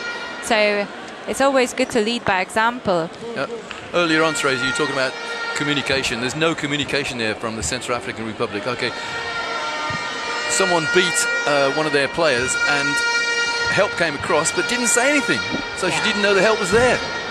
Yeah, exactly. And, you know, from my experience when I used to play, it was always so like uncomfortable play against team who almost shouted every defense, you know, who spoke so loud and just put that vocal pressure on us as a team in offense. So do you know, I had a great if you're watching the Ivory Coast go through their offenses, I had a great Australian player play for me many years ago, Laura Borman, and I always said to her, well, I said to her once, you're talking an awful lot on defense, Laura. What are you saying? She said, I don't say anything. I just go rabbit, rabbit, rabbit. As long as they know you're there. If they can hear you, they know you're there. Exactly. That could have definitely been a great advantage. And it's not important sometimes what you say, but important is you speaking. Yeah, making a noise on defense. Exactly. You talk on defense in this game, and to my mind, the only time you talk on offense is on the fast break to let your teammates know you're there. Don't open your mouth on defense because you alert the defense to the fact that you're there. Don't open your mouth on offense, sorry, because you tell the defense you're there, except on the fast break. Exactly. That was quite brave post-up. Again, well, that's 4 fouls now. The look of anguish on the face there of Minata Fafana. Who me?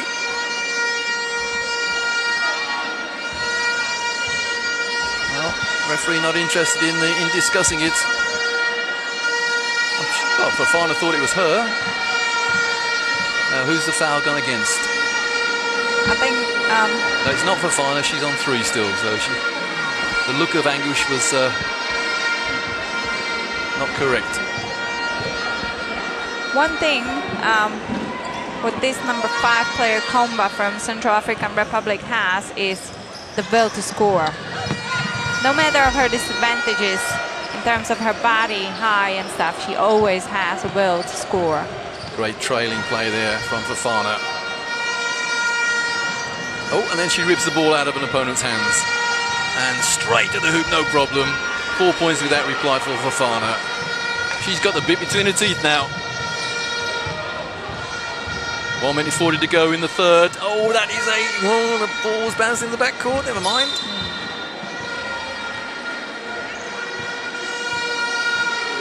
Well, the referee is looking at the Central African Republic player. Oh, just to check that the correct player goes to the foul line, I think. Yep. Number 6 for the Central African Republic looks a little bemused, but she has been awarded 2 foul shots. Deborah Ayen.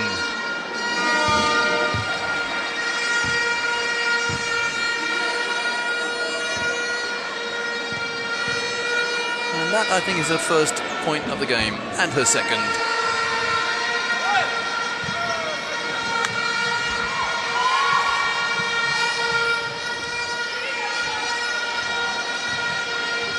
Now, there was a big write-up about the lady with the ball at the moment, Kani Kiati, playing with her sister for the first time in a long time. Now we could see a great cooperation between them two. Great look. Yeah, she only scored 1 point, got 3 fouls, but almost telepathy at work with her sister.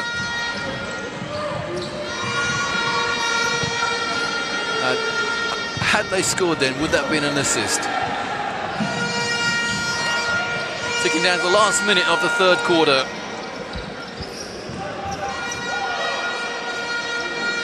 Well, suspect footwork there, but still 2 points.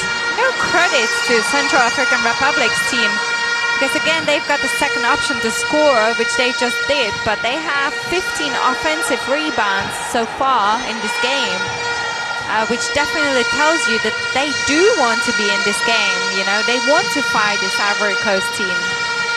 15 offensive rebounds is very special. But the problem is how many have they scored from? I'm not looking at the stats as I watch the game, but I bet it's not many. Oh, great hustle. Oh, take it in two hands. That's definitely a good point, because having at the moment even 16 offensive rebounds out of 35 in total, you know, you would think that you would have scored a lot, but you know, when we see that this team is so unexperienced, it at least gives them more options to score, even though they don't, you know, again, they can use these opportunities as a learning experience. 10 seconds remaining in the third. Look at the hoop, be a threat. And that should be it for the third quarter. 77 plays 41.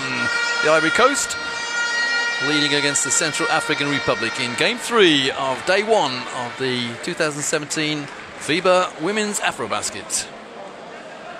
Remember, there are two groups of 6. Within each group, teams play each other once. And after 5 days or 5 rounds, the top 4 teams progress to the knockout stage, the quarterfinals, the last 8. We have 3 days of competition in the group stages initially, then a day off, and then 2 days. And this is what this is all about.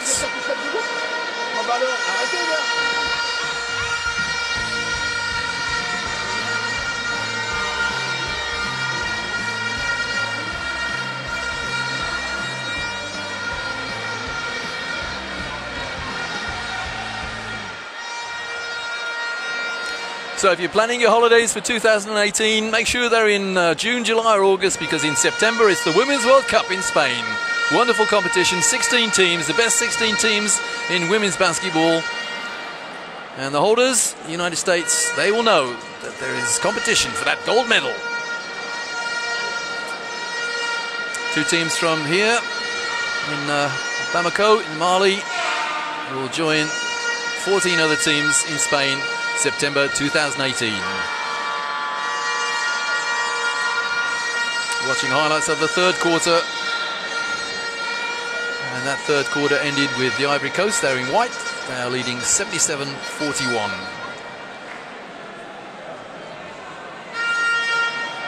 Oh, Coach Gulu there of the Ivory Coast looking a little quizzical. Another coach who demands 100%, and why not? If the coach demands maximum effort, then that will transpire to maximum effort from his players. Anyway, here we go, start of the fourth quarter. It's a 36-point lead for the Ivory Coast.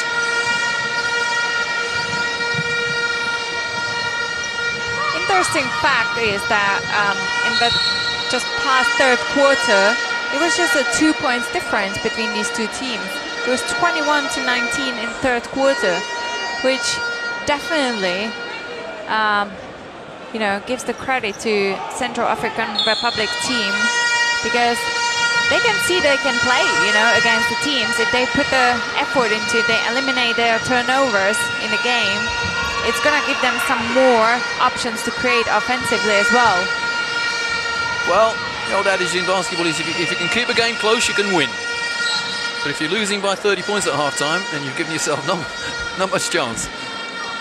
That's true. Even more credit to them that they didn't give up, you know, that they still keep fighting in this game, because they know, maybe they just realized that they are in the woman FIBA AfroBasket, you know, and it's just a privilege to be here for this republic. Well, a lot of guts being shown by the Central African Republic. Okay, they're trailing by a lot, but they're still fighting hard till the bitter end. Trouble is, in defense, you've got to get out to the shooter, and that was just too easy for Mariam Cote.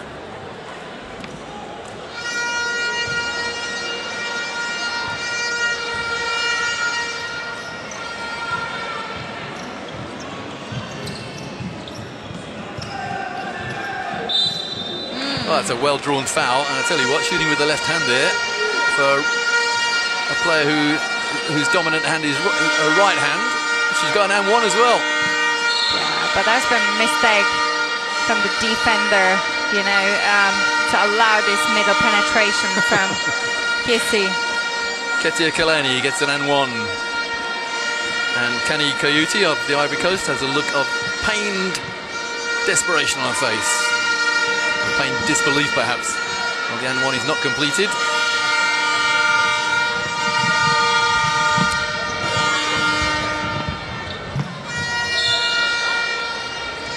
You know, sometimes when you put the heart into the game, you get away with some fouls as well, you know, and that's exactly why it's so important to not give up in the games, because it could play in your favor. And that's what we've just seen, that even though there's been a little push, the ref just let it go, you know, and that's fine. Well, believe it or not, there are still people in the world who think that basketball is a no-contact sport. I mean, what a joke. Yeah, that's definitely a joke. That's the last thing it is.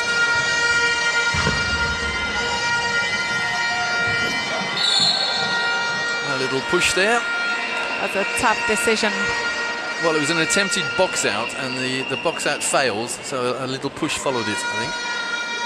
Yeah, Jakba just has decided to take this shot, but I think there's been a better option for that transition teammate running into the paint wide open. You know, Teresa, we've been going quite some time in this fourth quarter, and only 30 seconds have expired.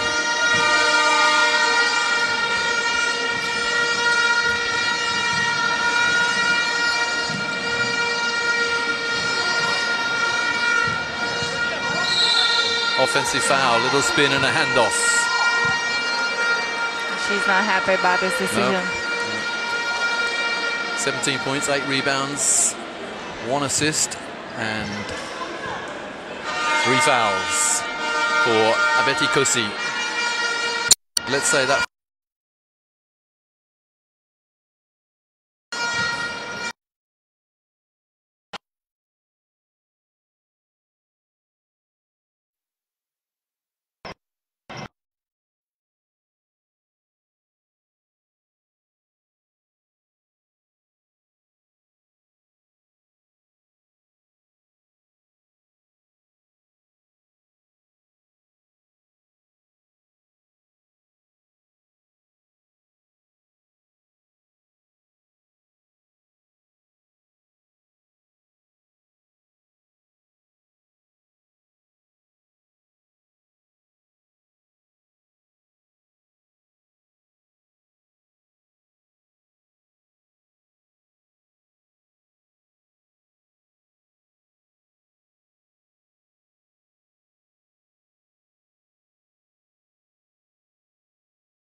Great to have these players when they do this invisible work on the court as well.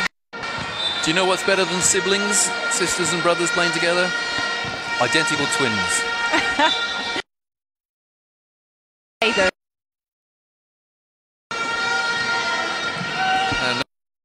And another easy layup. And And another assist from Cote Kani, one of the sisters. Well, the layup missed, but the rebound was secured and the foul committed.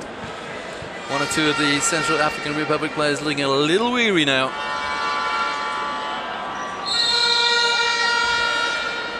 And we have a timeout called by Central African Republic coach Wilfried Chibongo, with his team trailing 43-85 with 7:41 to go in the third.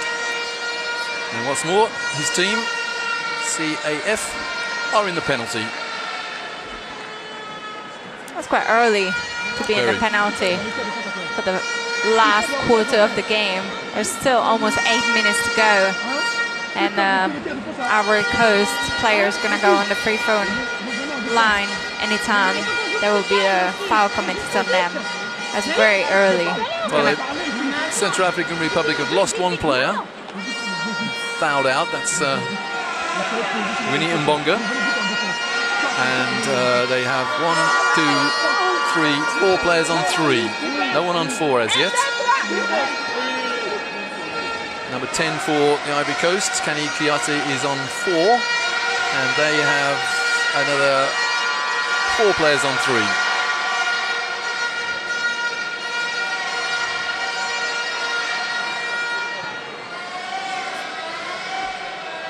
So here we go, back to the action with Marianne Kiate on the foul line for the Ivory Coast.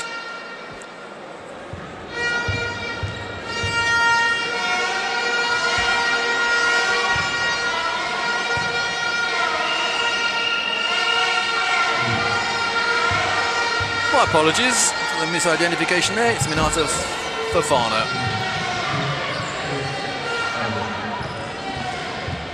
So Fofana on those just 3 fouls and 12 points.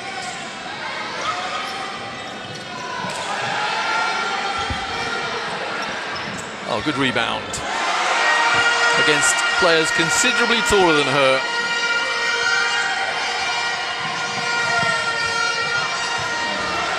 Well, a little dipsy-do, little layup there, the finger roll. That's an old school layup, you know. I remember me being a young player, we've learned this step side layup to avoid defense to block our shot. Great, great. And there's a block shot from Fofana.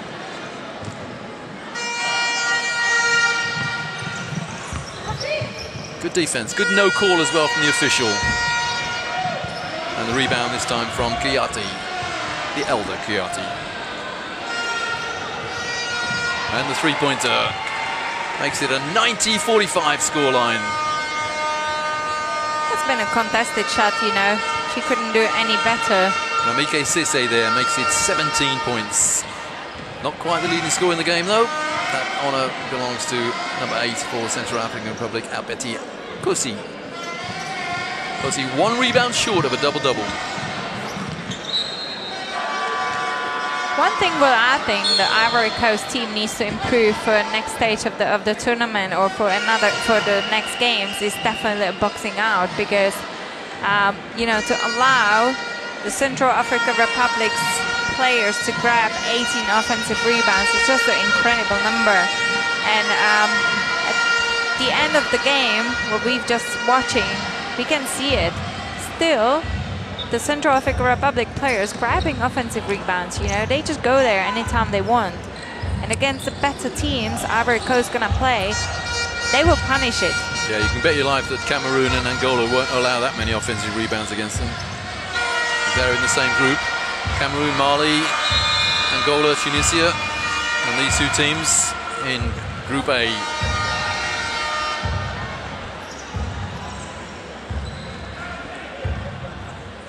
Well, the war drums are out here in the Salamatu Maiga Arena. You can hear that very deep beating sound. I know our spectators can't see it, but in the corner of this arena there's like a whole band instruments ready, I think, for the home team Mali to play from 7 o'clock local time against Tunisia. And I think they're just warming up those drums at the moment.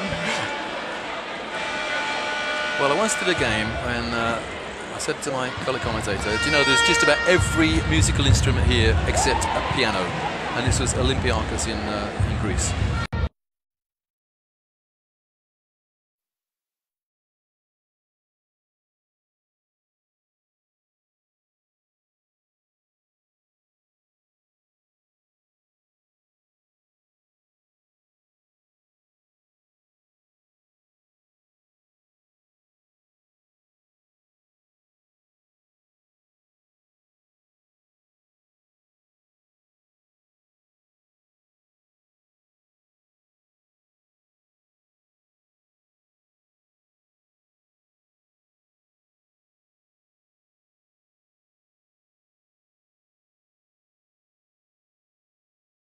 During the game, you know, and again, teams they will face later on, they will punish it, you know. They just can't let the players so easily penetrate into the middle of the paint because it gives her a space to create for teammates. It gives her loads of open looks, you know, in case they are covered really well by defense. So the strategy is to push them to the baseline, but they have to improve that.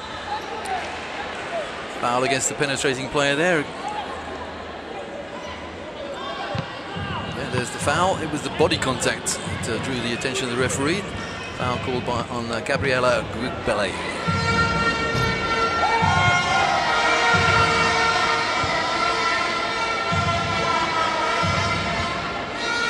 Our Aja Kone can't. My mistake. Actually, Abiba Kone can't convert the first. The press has been relaxed somewhat down the stretch. 5:10 to go in the fourth quarter. That's been a big release now, this call for Gabriela. Can you lip read? I'm not sure what Bru Ngoran said there, but it probably wasn't very nice. We say that the luck wishes the bright people, and I think that was the case now because there was no way that she could have go all the way to the basket through this defense.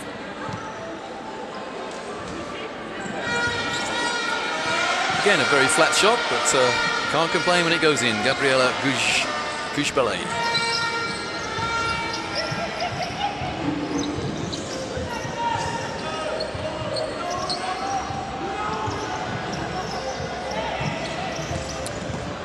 Because putting the ball on the floor an awful lot, that is not like them. And they don't rebound either.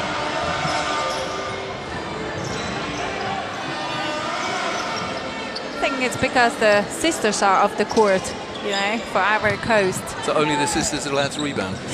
No. I mean that, you know, they create for this team. They really create for their teammates. So we know that, you know, Koimate Kani was the leader in championships 2011 in Bamako and 2013 in Mozambique. But at this very moment, you know, she has 6 points. Well, as we see the replay here, that is, I'm sure that's, well, there was a little hook there, but I think the defensive foul had already been committed.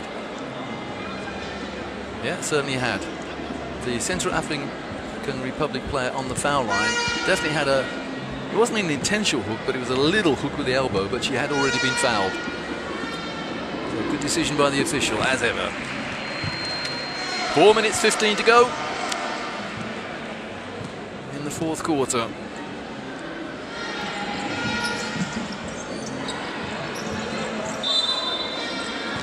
Don't foul 85 feet from the hoop. Well, I think the least said the better there by our Betty Kosi. As we take the long walk down the floor. It's the fourth foul to go with 24 points now for Kosi. Still one rebound short, we think. One rebound short of a double-double, that is.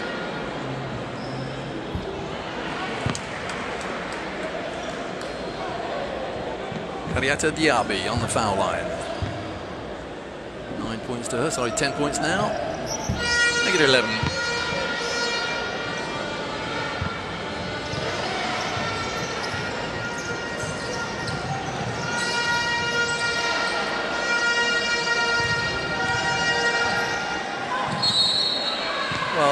good attempt at a block shot there. But the referee saw contact on the shooting arm, I think. Foul against Kariata Diaby. I think Diaby could have done a better job before her player received that ball. You know, she was just standing behind her, allow her to receive easy pass and then try to play a defense. But it's good to see her back on the floor because she was carried off in the first half with what looked like a pretty bad knee injury. She's still got that strapping on her left knee, but she seems to be moving fairly comfortably now. Yeah, I'm sure that's the best news for Ivory Coast of today, her to be back on the court, and I'm really happy for her. Now that is terrific denial defense by the Central African Republic, denying that pass inside, but perhaps a little too late. The open shot is an air ball, or was it? May even have been blocked by a fingertip.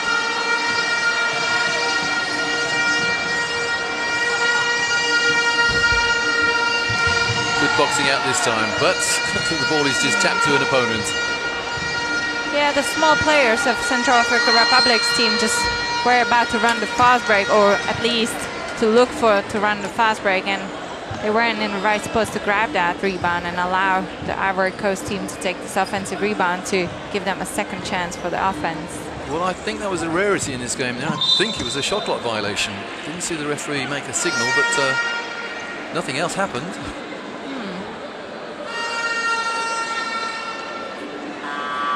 Yeah, well-drawn foul by Betty Cote. And she has actually now got the double-double. The main scoreboard in the arena reads 24 points. The official stats say 19, so it is 24 actually, and 10 rebounds and 1 assist to the number 8 for the Central African Republic. Great individual performance. Yeah, you know, she's just basically proving what we've said at the beginning of the game, that she's a leader of this game. She's way more experienced than the others, and we will probably see her perform in this game. But the question was, could the rest of the team join her, you know, and contribute as well? And I think there were moments in this game that it happened, and there were moments when she just stayed isolated in this effort.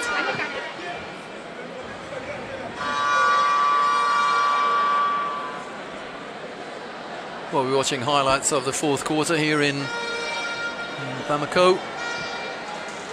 And there's the leading scorer for the Ivory Coast, Mamiki Sese. She's on 17 points and 5 rebounds. So hasn't had the need to make much of a contribution in the second half, but her team were leading by a lot at the half-time, so her teammates have taken over the scoring mantle. And this young lady, what a game she's had. 26 points now. Stays on 26. She still has the honour of a double-double. 3 minutes, 1 second to go in the fourth quarter of this third game of the first day of the 2016 AfroBasket for women, the FIBA AfroBasket.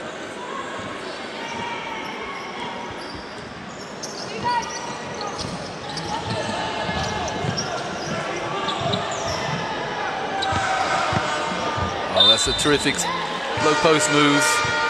So easy for Kariata Diaby there, just to roll her man. Good footwork as well. And she completes the old saying in basketball, if you take the ball inside, come out with something. She comes out with a foul. Yeah, this is a celebration of the basketball from center position, low block play. She just demonstrated excellent move. But she fails to get the maximum. In fact, she fails to get either from the foul line. What's worse for Ivory Coast, it is possession. Oh, it was possession to their opponents. No, they have possession, Ivory Coast. Oh, a little push there. Kariata Diaby there just eased her opponent out of the way. Oh, nice little change of direction. And the pass. That's way too easy. Yep. Way too easy penetration, and I even thought that she should have shot that layup, you know. She was wide open after she just penetrated around like 3 Ivory Coast players who seemed to not even paying attention to her. Well, when your team is 46 points ahead with 2 minutes 32 to go, then you can be forgiven, I suppose. Just the once.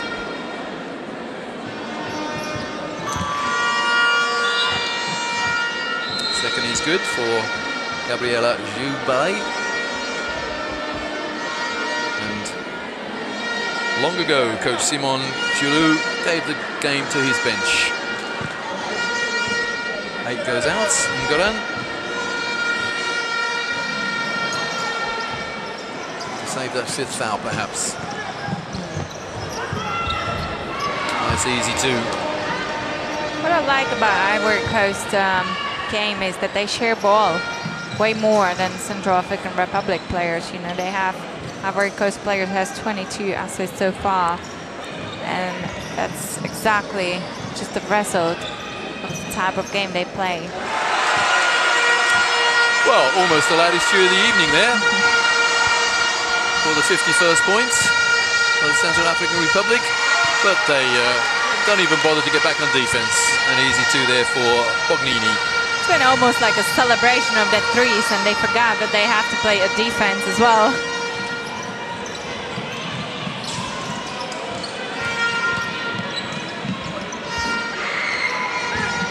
Oh, again, a foul a long way from the hoop. And when your team has been in the penalty for some time, you should know better. There you go, there's the reach. I think that was quite tactical foul, to be honest, because there's been 4 Ivory Coast players on their offensive half with no one blue player from the Central African Republic. So, yeah, she put them on the free throw line, which I think at this game plays in their favor because Ivory Coast shoots 69% from that line. See?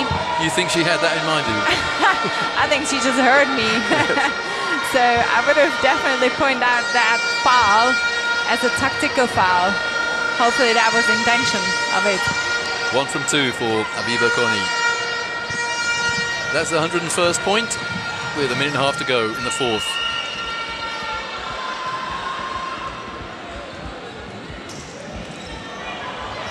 Oh, that is very aggressive defense, and eventually the foul was called, and the M1 is a possibility. That's a miracle. How this could happen? Someone has to smash her. Look, she just goes. As a, you know, credit to her. It's a great individual action. You know. That's quite a choice turn of phrase there. Smash her.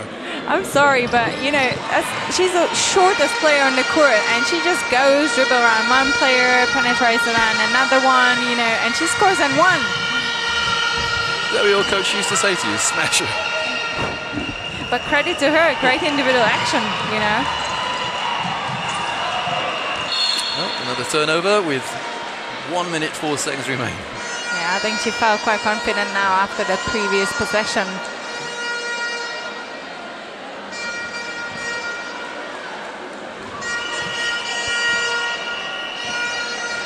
So ticking down to the last minute of this 3rd game here in Bamako on day 1. It's a good no call there. Feet planted in the no circle, and I have no hesitation in saying that is a jump ball. Or what used to be a jump ball. It's a held ball. For the first time of this game, I think we have this situation. We're having a jump ball. And the possession arrow is pointing in the favour of the Central African Republic. 44 seconds. And by sheer coincidence, it's a 44-point margin. And it will soon be more. We have a 3-on-1. And a 3-point play possibility.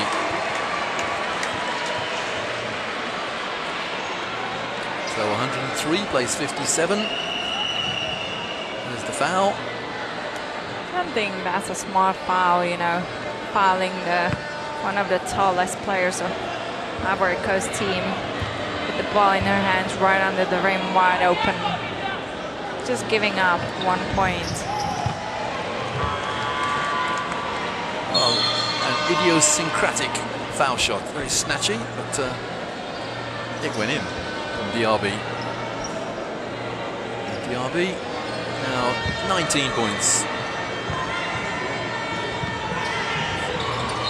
And the pressure still relentless. And here we can see that inexperienced team of Central African Republic. They've had 2 possessions past 4 seconds, and it basically hasn't been effective at all.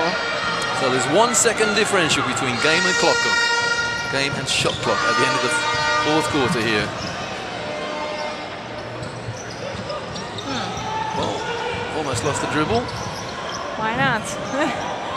Why not play 1-1 from 3-point line as the biggest player of the team? I was about to say there's your second held ball, but that is a foul. A gallant effort from Ketia Kaleni, but she has put an opponent on the foul line.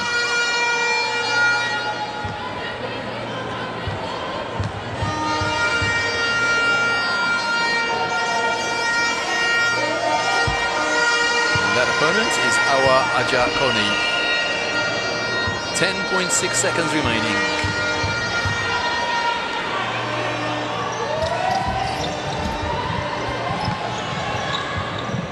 Good scramble. Will Central African Republic have the last say in this? Not if they get tied up, they won't. They shot an air ball, and there is the end of the game. 104 plays 57. The Ivory Coast, Cote d'Ivoire, have beaten Central African Republic, occasionally known as CAF.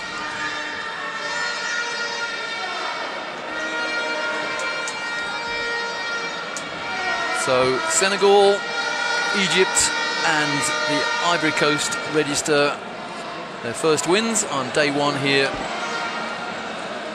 in the 2017 FIBA Women's AfroBasket.